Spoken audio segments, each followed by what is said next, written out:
La vid es un arbusto sarmentoso y trepador, una liana. Está provista de órganos naturales que le permiten fijarse a tutores naturales o artificiales.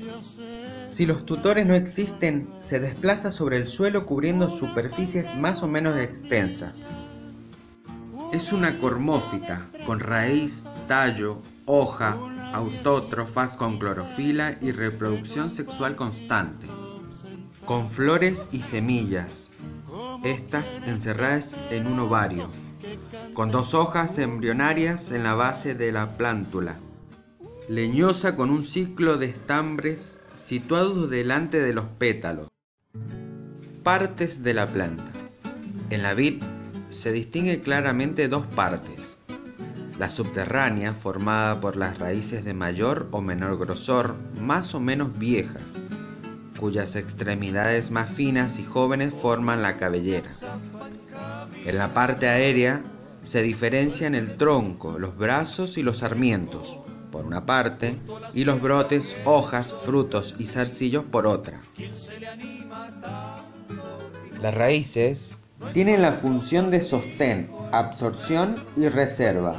En el extremo de una raicilla se encuentra la zona de pelos absorbentes, único lugar de ingreso de agua y nutrimentos, desde el suelo a la planta. Troncos y brazos.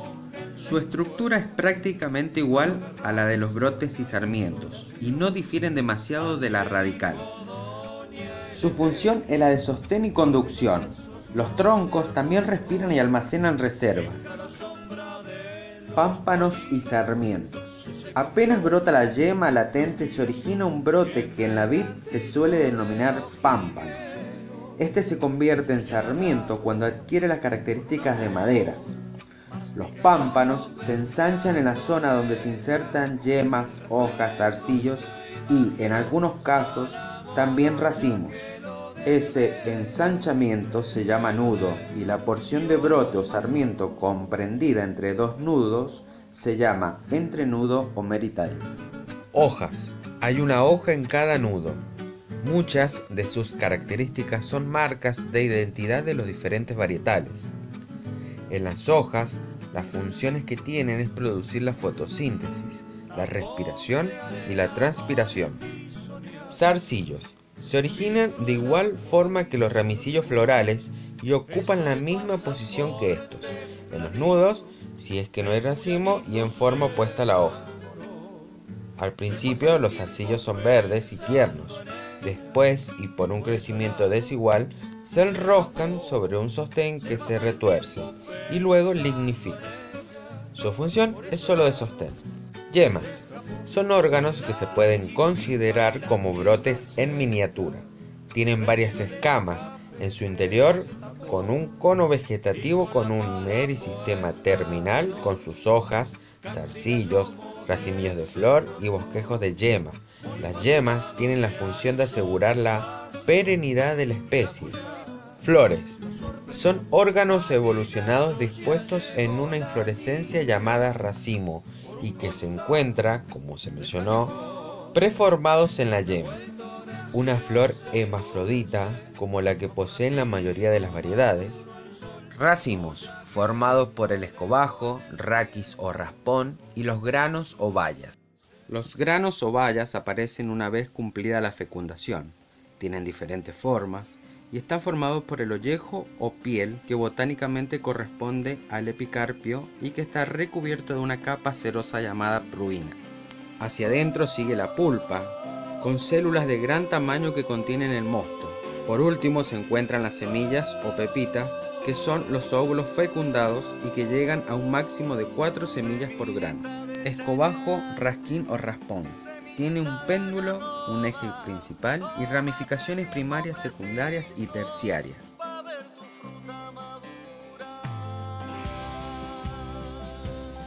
El granizo es un tipo de precipitación sólida que presenta forma de bola. Estos trozos de hielo se originan cuando las gotas de aguas muy frías se congelan en la parte superior de las nubes y caen cuando, al ser tan grandes, no pueden ser sostenidas por las corrientes de aire. En consecuencia, caen al suelo sin fundirse.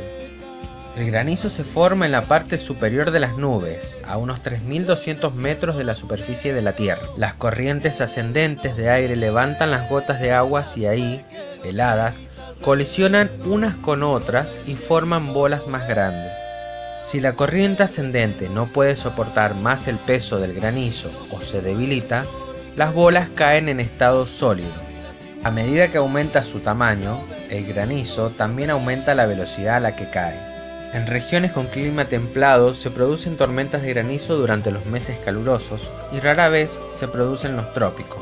Una tormenta de granizo daña las cosechas, lesiona a los animales de granja, arruina o daña edificios y hasta lesiona y mata a las personas.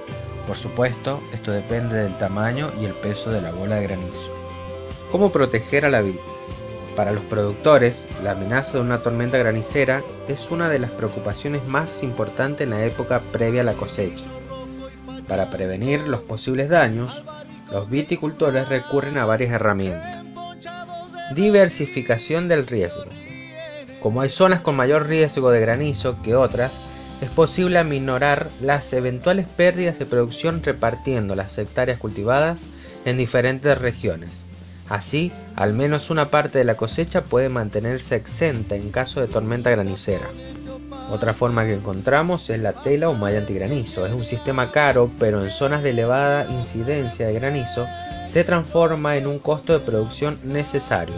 Consiste en el montaje de una estructura de palos que dan sostén al tendido de una malla fabricada con materiales sintéticos. La tela impide que las piedras dañen la planta y los racimos. Seguro agrícola antigranizo. Es un sistema de prevención basado en aportes solidarios por parte de los productores primarios. Se conforma un fondo de compensación para quienes resulten afectados por el granizo. Lucha activa.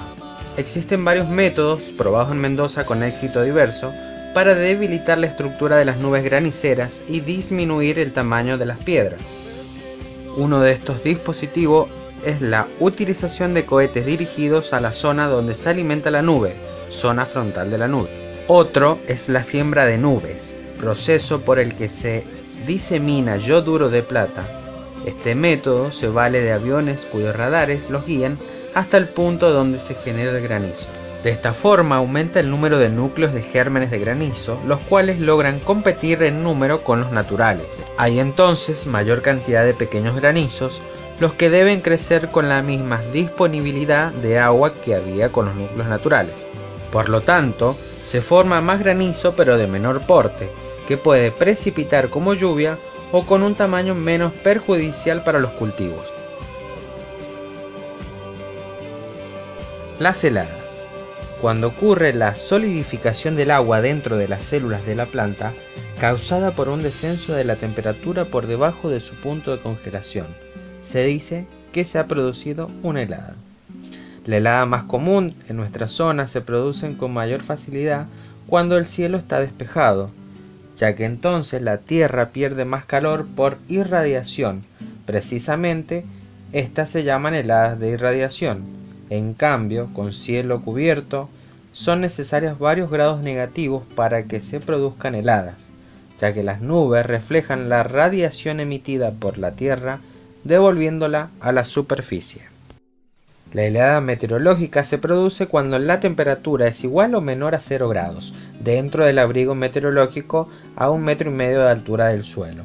La llamada helada agronómica tiene lugar cuando la temperatura desciende al punto en que la planta comienza a sufrir daños que dependerán del cultivo del que se trate y de su estado fenológico. No es igual, por ejemplo, el daño de un cultivo recién brotado que en uno florecido. Tipos de helada. Helada por advección. Es ocasionada por la invasión de grandes masas de aire frío procedentes de las regiones polares. Su acción es continua y por varios días. Este tipo de helada es característico de las latitudes medias y altas. Helada por irradiación. Se origina por la pérdida de calor que sufren las plantas y el suelo y que ceden a la atmósfera durante la noche a través del proceso de radiación. Este tipo de helada es favorecida por ciertas condiciones locales como ausencia de viento, cielo despejado y baja temperatura del aire. Es la helada típica de las regiones tropicales. Estas heladas pueden llamarse blancas o negras. La helada blanca se produce cuando la temperatura desciende hasta el punto de rocío, formándose entonces hielo cristalino sobre la planta, lo que se conoce como escarcha. En el caso de la helada negra, si la temperatura del aire no alcanza el punto de rocío, no se forman cristales, pero las plantas sufrirán igualmente quemaduras en sus tejidos, ya que en ambos casos la temperatura estará por debajo de los 0 grados.